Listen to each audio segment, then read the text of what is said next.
8. března roku 2021, bylo to pondělí, byl den jako každý jiný, bylo MDŽ, Mezinárodní den žen, a my jsme byli s Anetkou v práci a Anetka pracovala ve škole u nás na Vrátnici a vlastně asi ve 2 hodiny, kdy se končilo, tak se přišla Áňa rozloučit k nám do kanceláře, že už pojede domů. A já jsem jí říkala, teda ať na mě když tak počká, že pojedu taky, ale že potřebuji se ještě dojít na covidové testy.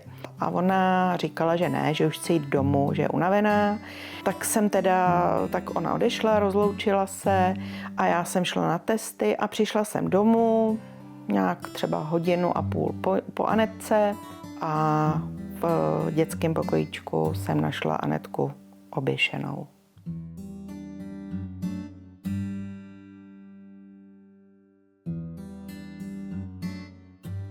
Anetka byla docela živý dítě, docela rošťák, docela zlobivá a v podstatě naprosto zdravá, kdy teda sportovala, dobře se učila všechno. Vlastně byla nejenom pohybově docela zdatná, ale i jako výtvarně, ráda dobře kreslila, malovala, různý ruční práce jí šly dobře. Anetka byla strašně hodná a už vlastně, když jsem ji viděla poprvé, ten první den v té škole, tak jsem hnedka o ní věděla, že je strašně hodná a taková až moc dobrosrdečná, že chtěla vlastně pro všechny jenom to nejlepší a na sebe kolikrát jako zapomínala.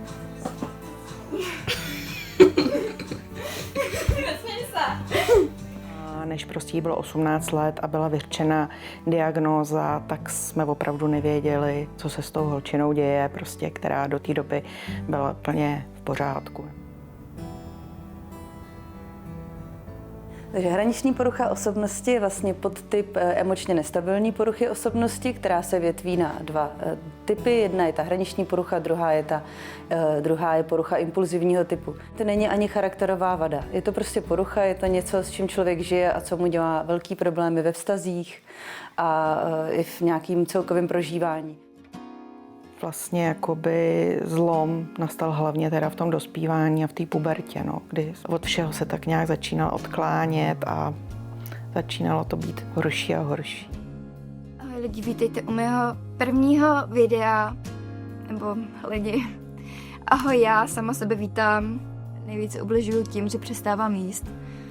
Začaly mi prostě drhnout koutky. Chci zubnout, protože jsem moc tlustá.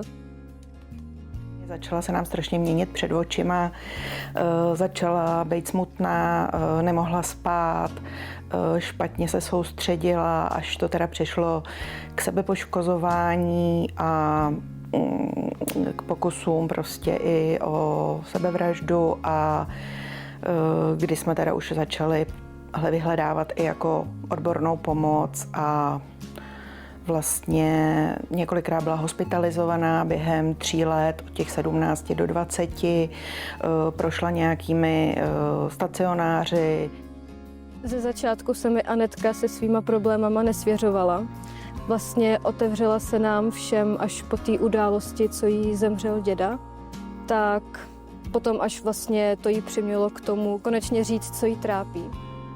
Projevuje se nějakým narušeným sebeobrazem, kdy ten člověk často netuší, kdo vlastně je, kam směřuje, nebo se tyhle jeho představy hodně rychle mění. Obecně výkyvy nálad, jak už jsem řekla, je to podtyp emočně nestabilní poruchy osobnosti, takže logicky z toho vyplývá, že vlastně člověk s hraniční poruchou intenzivně, silně prožívá velmi proměnlivé pocity, které jsou lehce vyvolatelné. Hraniční poruchy osobnosti často dochází k nějakým sebevražedným nebo aspoň sebepoškozujícím tendencím, kdy vlastně člověk se cítí tak přetížen, tak vlastně už cítí, že tu situaci tak nemůže zvládat, že opravdu sahá ke krajním řešením. Strašně jsem si vždycky přála, ať už umřu poslední dobou. Myslím strašně na smrt a strašně si to přeju. přijít o dítě je asi to nejstrašnější, co člověk může zažít. A já jsem se vlastně rozhodovala, jak s tím svým životem jakoby dál naložit, co budu dělat, prostě jestli se ta díra v tom srdci dá nějak zacelit.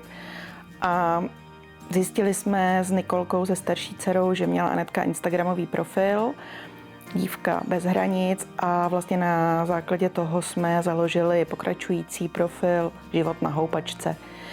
A vlastně díky tomuhle profilu vznikla rok na to i kniha se stejným názvem Život na houpačce, kde je vlastně 22 příběhů lidí, kteří mají něco společného s touhletou poruchou, ať už teda sami jí trpí nebo jejich příbuzní.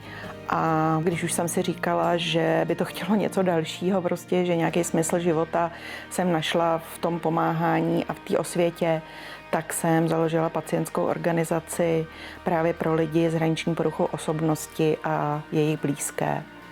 Ta organizace se jmenuje Černobílý život a dneska má asi 120-130 členů. Spousta lidí s touhletou nemocí prostě si buď neumí, nechce, nebo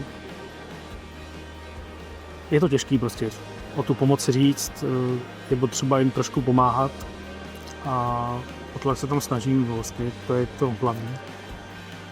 Je moc dobře potom všem, že tady po ní zůstal takový obrovský odkaz, že tady vzniklo vlastně z té hrůzy, co se stalo, tady vzniklo něco pozitivního, co nějak dál pokračuje a pomáhá lidem.